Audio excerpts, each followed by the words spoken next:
Okay, ito mga sir, sinisimulan na natin linisan yung ating mga pisa niya, no? So, papansin nyo ito, sobrang itim na rin. Matutong na. Pwede pa naman yan, kaso request naman nung may-ari, kaya magpapalit tayo ng pisa, black piston ring. I-regrinding compound ni Kapulong yung ating cylinder head, tapos kikiskisin natin yan. Tapos yan, i-regrinding compound natin. At ito naman na yung pisang ilalagay natin. Yan. Piston ring, piston, tapos yung block natin. At yung iba nasa box ng motor. Tulad ng water joint, gasket, spark plug, at fuel filter. Yan yung mga papagawa ni sir. Goods naman ito, wala namang problema, umaandar naman siyang maayos. Doon lang nagka-problema doon sa water pump, naghahalo yung langis sa yung kulan. Kaya linisan muna natin ito, regrinding compound natin. Kapag regrinding compound kayo, linisan yung mabuti para yung grinding compound hindi pumasok sa loob ng makina at hindi masira yung pisa. Okay, bali ito. Yan, kinakalasan natin. At pinanta naman natin itong makina niya.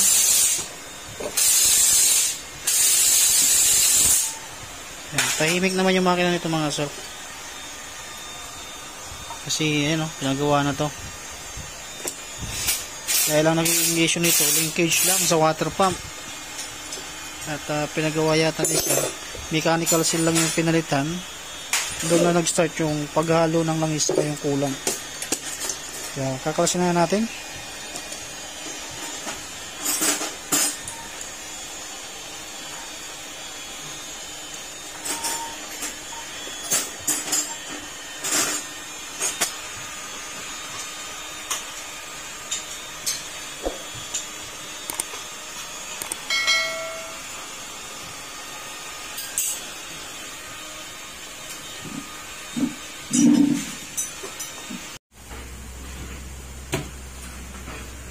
Ayan, kinaklas na natin.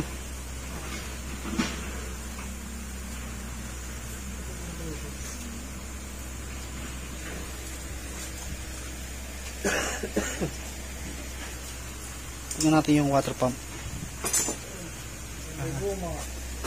Okay, ito yung water pump niya. Kung mapapansin nyo yung bearing niya, yung kalawang na. Diyan po dumadaan yung natin, yung coolant. May oil seal na sa ibabaw, nilagyan pa siya ng may oil seal na dito, bukod yun dito sa gilid dito. Yan, meron pang itriban yung ginamit. Yan, goods naman yung itong water joint, water pump. Yan yung sanhi ng pagkahalo ng coolant sa kayong langis. Kaya yan, tatanggalin natin yung tapos pati langis tatanggalin din natin yan. Tanggalin mo natin yung block saka yung head para makita natin kung may gas-gas o wala. Pero na yan, gusto ng may-ari na palitan na yung block saka piston saka valve seal pati yung mga gasket nya.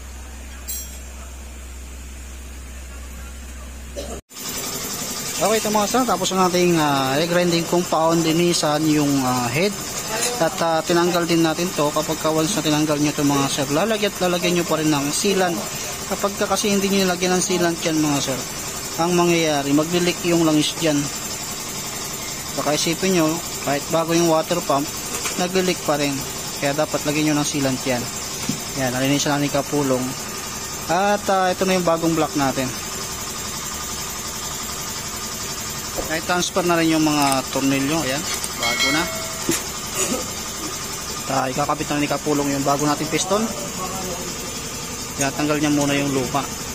Basta pagka magtatanggal kayo ng mga sira, pag magtatanggal kayo ng piston pin lock, lalagyan nyo ng basahan doon sa pinaka ilalim ng piston para yung piston ng lock hindi siya tumalsik sa loob at maiwasan natin mag overhaul ng makina para lang doon.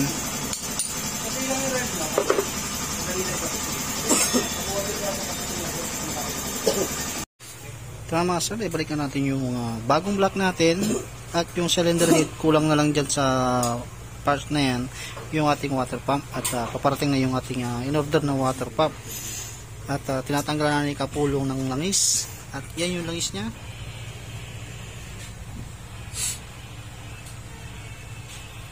Pipip.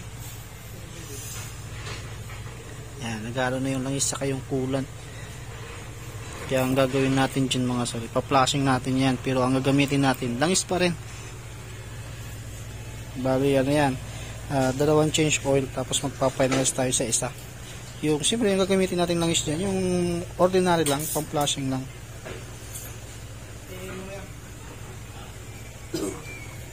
Ano yung kulang. Ito yung mga pinagpalitan natin. Tapos yung water pump. At nagpalit din tayo ng fuel filter. Ayan, di natin kinabit kasi okay pa yung ano, yung sa kanya. Sayang naman kung magpapalit tayo.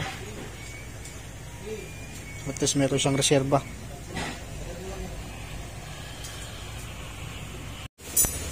Ayan. Okay, naman dumating na yung ating water pump na bago. Para matestingan natin, mapandar na natin. Yan yung bago nating water pump.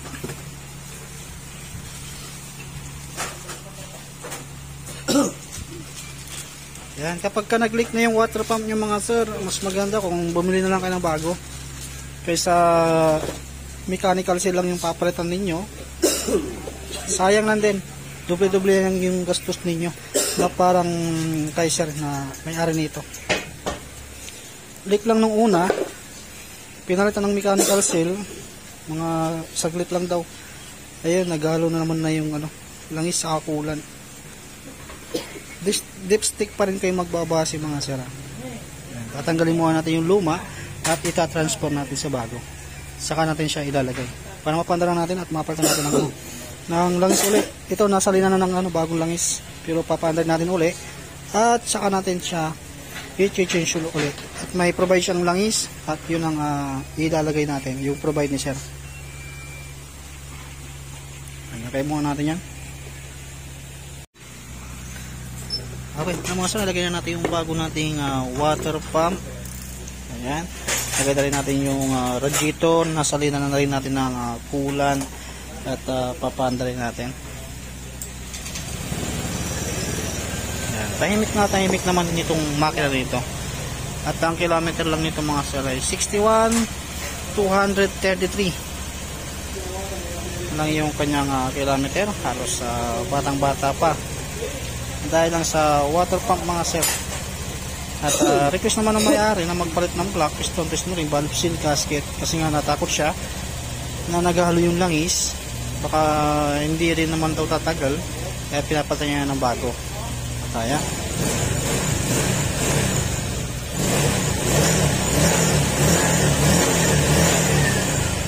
paiinitin muna natin to at maya maya magpapalit ulit tayo ng langis.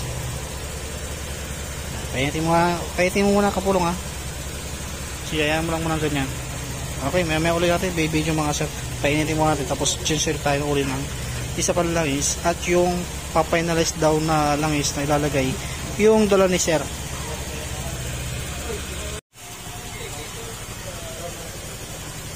Ito mga sir, kaya na pa umaandar ito mga sir. At i-check natin yung oil nya. Kasi kapag kuwan naman, may problema pa sa water pump at kanina pa umaandar yan, matik po yan na lalabas po yung ano, yung overheating. Okay, patayin natin. Kasi mag-change oil na tayo. At siyempre, pag mainit, palalamigin pa natin yan. I-check na natin yung ano, lipstick nya kung kulay gatas pa rin. Yan, goods na goods. Pero mag-change oil pa tayo na isa. Kaya palalamigin natin uli. Tapos saka tayo magpapalit ng oil, paandarin natin.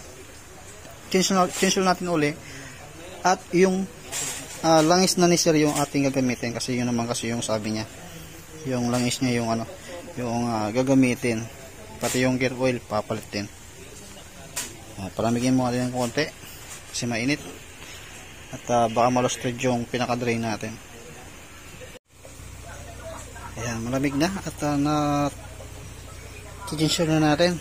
Ayan, may mga puti-puti pa naman yung kanyang langis. Normal lang yan kasi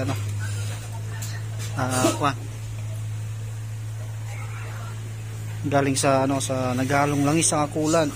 Kaya napaka-importante na na dapat i-chinsure at i-chinsure pa rin natin. Ayan, may puti-puti pa. Kaya i-chinsure pa natin yan. Tapos paiinitin natin uli. Sige, tapos salangan mo pa lang isang langis. Ayan, tapos salangan natin isang langis.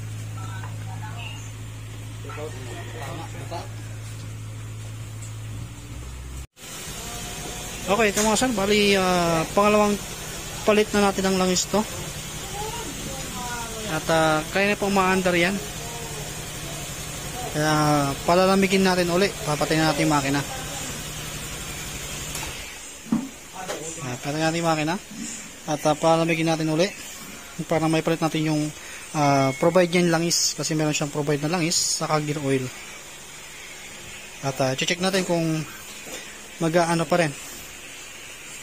May halo pa rin kulan. Kaya palamigin mo natin. Okay, mas matanggalan natin yung langis at ang ginamit nating langis ay RS8. Yan yung nakalagay dyan. At syempre meron siyang provide na langis at yun ang gusto niyang ilagay. Yun ang ilalagay natin. Dito yung kanyang langis. Saan yung langis niya? Ay, ito pala. Yan yung langis niya na gusto niyang ilagay. Ito. Uy. Challenger. Yan, ito yung langis na gusto niyang ilagay ni sir. Kaya syempre, yan ang gusto ni sir. Wala tayong magagawa kung yan ang gusto niya. Kaya ilalagay na natin. Yan, hindi naman na naghalo ng langis at kulang yung langis niya na tinanggal natin. Kaya matik, goods na. Ayun dinaw pa. Yan, wag na natin paghinayangan yung langis kasi yun naman talaga. Kaysa naman na masiraan tayo sa loob ng makina, mas magastos. Goods na yan mga sir. Pwede nang pick up. Kaya kung sakaling may leak na yung motor ninyo, mas maganda kapag gawa nyo na. Huwag nyo nang kapag ng mechanical seal. Kasi tatagas pa rin. Kaya babalik natin yung puwan. Yan, pwede nang makuha ni sir yan.